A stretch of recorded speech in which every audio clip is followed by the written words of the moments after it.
Hello. അപ്പോൾ തലേന്ന് തന്നെ കറിക്കെല്ലാം മേടിച്ചുകൊണ്ട് വെച്ചുകൊണ്ട് ആ ഒരു പരിപാടി രാവിലെ തന്നെ സ്റ്റാർട്ട് ചെയ്യാമെന്ന് വെച്ചിട്ടുണ്ട് കേട്ടോ.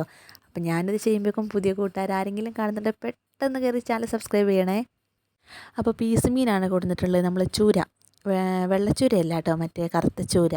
നല്ല ടേസ്റ്റാണ്, എനിക്ക് ഭയങ്കര ഇഷ്ടമാണ് അത് വെക്കുന്നത്. അപ്പോൾ അതിന് വേണ്ടിയുള്ള ഉള്ളിയെല്ലാം അരിഞ്ഞുകൊണ്ടിരിക്കുക കേട്ടോ. അപ്പോൾ പെടലിയിൽ തൊട്ടത് കലം കൊണ്ട് വന്നപ്പോൾ, വെള്ളക്കലം കൊണ്ട് വന്നപ്പോൾ പെട്ടെന്നൊന്ന് വഴുതി വീഴാൻ വേണ്ടി പോയി പെടലിയൊന്ന് ഉളുക്കിയിട്ടുണ്ടായിരുന്നു. പണ്ടേ പേടി എനിക്ക് അതിലേ പോകാനായിട്ട്, പ്രത്യേകിച്ച് ഇപ്രാവശ്യം ചപ്പൊക്കെ വന്ന് കിടക്കുന്നതുകൊണ്ട് നല്ല തെന്നലാണ് കേട്ടോ. ഭാഗ്യത്തിന് എനിക്ക് വേറെ ഒന്നും പറ്റില്ല എന്ന് വേണേൽ പറയാം, പക്ഷേ ചത്താലും കല ഞാൻ നിലത്തിട്ടില്ല, കഷ്ടപ്പെട്ട് കോരിക്കൊണ്ട് വന്നല്ലേ എന്ന് ഓർത്ത്. അപ്പോൾ അതേ ഉള്ളിയെല്ലാം ഞാൻ തൊലി കളഞ്ഞ് കഴുകിയിട്ട് അരിഞ്ഞ് വെക്കണം കേട്ടോ. വലിയ കനം കുറച്ച് അരിയുന്നില്ല, എന്തായാലും മിക്സിയിൽ അടിക്കേണ്ടതാണ്. അപ്പോൾ നമ്മൾ രണ്ട് ചട്ടി ഉണ്ടായി, രണ്ടും പൊട്ടിപ്പോയി. ഒന്ന് തേങ്ങ അരച്ച് വെക്കുന്ന ചട്ടിയും പിന്നെ മീൻകറി വെക്കുന്ന രണ്ടും പൊട്ടിപ്പോയി കേട്ടോ. അപ്പോൾ ഇതുപോലത്തെ ഉരുളിക്കകത്താണ് വെക്കുന്നത്. പിന്നെ ഉരുളി വെക്കുന്നതിൻ്റെ ടേസ്റ്റ് വെച്ചാൽ വലിയ സുഖമൊന്നും എനിക്ക് തോന്നാറില്ല. ചട്ടിക്കകത്ത് തന്നെ വെച്ച് കൂട്ടിയോണ്ട് ചട്ടിയിലാകുമ്പോൾ ഈ കറിയാകുമ്പോൾ നല്ല അടിപൊളിയാട്ടോ, കുറുകിയെടുക്കുക. നമ്മൾ കുറേ ഇട്ട് വറ്റിച്ചാലും വലിയ കുറുക്കൊന്നും കാണില്ല. പിന്നെ ചട്ടി മേടിച്ചിട്ട് വേണം എന്തെങ്കിലുമൊക്കെ ചെയ്യാനായിട്ട്. അത് തേങ്ങ അരച്ച കറിയൊന്നും വെക്കാൻ വലിയ ഓളം ഇല്ല കേട്ടോ, എനിക്ക് മൺചട്ടിയിൽ വെച്ചാലേ ടേസ്റ്റ് തോന്നുള്ളൂ.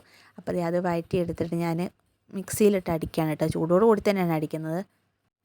ഞാൻ പല രീതിയിലൊക്കെ വെച്ച് നോക്കാറുണ്ട് കേട്ടോ. ഇപ്പം ഇങ്ങനെ എനിക്ക് നാത്തും വെച്ച്, ഞാൻ വീട്ടിൽ പോയപ്പോൾ അവൾ വെച്ച് കാണിച്ചിട്ടുണ്ടായിരുന്നു. തേങ്ങ അരച്ച പോലത്തെ ഒരു ഫീൽ, നല്ല ടേസ്റ്റിനായിട്ട്. അപ്പോൾ ഒന്ന് ഞാൻ വെച്ച് നോക്കി, അത് ഫ്ലോപ്പായിപ്പോയി. പിന്നെ ആ പണിക്ക് നന്നായില്ല, പിന്നെ ഒന്ന് ട്രൈ ചെയ്ത് നോക്കിയതാണേ. അപ്പോൾ നല്ല രസമായിട്ട്. പക്ഷേ മൺചട്ടിയിൽ, ഞാൻ പറഞ്ഞു മൺചട്ടിയിൽ വെക്കുന്നതിൻ്റെ ഒരു ടേസ്റ്റ് വേറെ തന്നെയാണ്. അപ്പോൾ അങ്ങനെയൊക്കെ വെച്ച് നോക്കുകയാണെങ്കിൽ സൂപ്പറാണ്. അപ്പോൾ ഉലുവ പൊട്ടിച്ചിട്ട് പിന്നെയും ഇത് അതിൽ എടുത്തിട്ട് ആക്കുന്നുണ്ട്. അപ്പോൾ ഇച്ചിരി വെള്ളം കൂടെ വെച്ചിട്ടാണ് മിക്സിയിലിട്ട് അടിക്കുന്നത്. പൊടികളൊക്കെ പിന്നെ കാശ്മീരി ചില്ലി ആയിട്ടുണ്ട്, അത് ഇത്രയും കളർ തോന്നിക്കുന്നത്. കളർ കണ്ട് ആരും പേടിക്കേണ്ട, കാശ്മീരി ചില്ലിയാണ്. കൂടെ കളർ നല്ല പോലെ വേണം കേട്ടോ. പിന്നെ കാശ്മീരി ചില്ലി മേടിച്ചതാണ്. അപ്പോൾ വെള്ളം അത്യാവശ്യം കോരി വയ്ക്കുന്നുണ്ട്. ഇവിടെ വെള്ളം നല്ല പോലെ വേണം, മീൻകറിക്ക് ചാറ് നല്ല വേണം, അതുകൊണ്ട് വെള്ളം അത്യാവശ്യം കോരി വയ്ക്കുന്നുണ്ട്. കാരണം കുറച്ച് വെക്കുകയാണെങ്കിൽ നല്ല ടേസ്റ്റ് ഉണ്ടാവും കേട്ടോ. അപ്പോൾ എല്ലാം കൂടെ പെറുക്കി അതിലിട്ടിട്ടുണ്ട്. ഇനിയിപ്പോൾ അതേ പാത്തുവിനുള്ളത് കുറുക്കുണ്ടാക്കണം, അമൃതം പൊടി. അപ്പോൾ ഇച്ചുവിനും കൂടെ വേണമെന്ന് പറഞ്ഞുകൊണ്ട് ഞാൻ വലിയ പാത്രത്തിൽ ഉണ്ടാക്കാം കേട്ടോ, അല്ലെങ്കിൽ കുഞ്ഞൊരു പാത്രത്തിൽ അവൾക്ക് ഉണ്ടാക്കാറ്, അതും പകുതിയൊക്കെ കഴിക്കാറുള്ളൂ. ഇച്ചുവിനും കൂടെ വേണമെന്ന് പറഞ്ഞുകൊണ്ട് ഉണ്ടാക്കാണ്ട്. ഇപ്പോൾ ഫസലിനും ഭയങ്കര ഇഷ്ടമാണ് കേട്ടോ, ഞാനും പിന്നെ കുടിക്കും.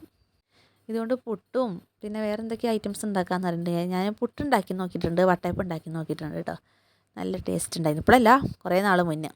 അപ്പോൾ നമ്മൾ മീൻകറി അവിടെ തളിച്ചിട്ടുണ്ട്. എനിക്ക് തന്നെ പണി ഉണ്ടാക്കി വെച്ചിട്ടുണ്ട്. പിള്ളേരെ വല്ല ആണെങ്കിൽ ഇടിച്ച് പിഴിയായിരുന്നു.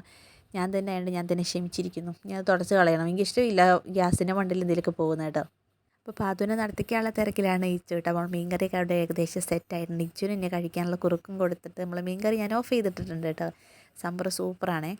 നമ്മുടെ സമയം കഴിഞ്ഞു കേസ്, നല്ലൊരു വീഡിയോ വീണ്ടും കാണാം. ബൈ, അസ്സലാമു അലൈക്കും, ടാറ്റാ.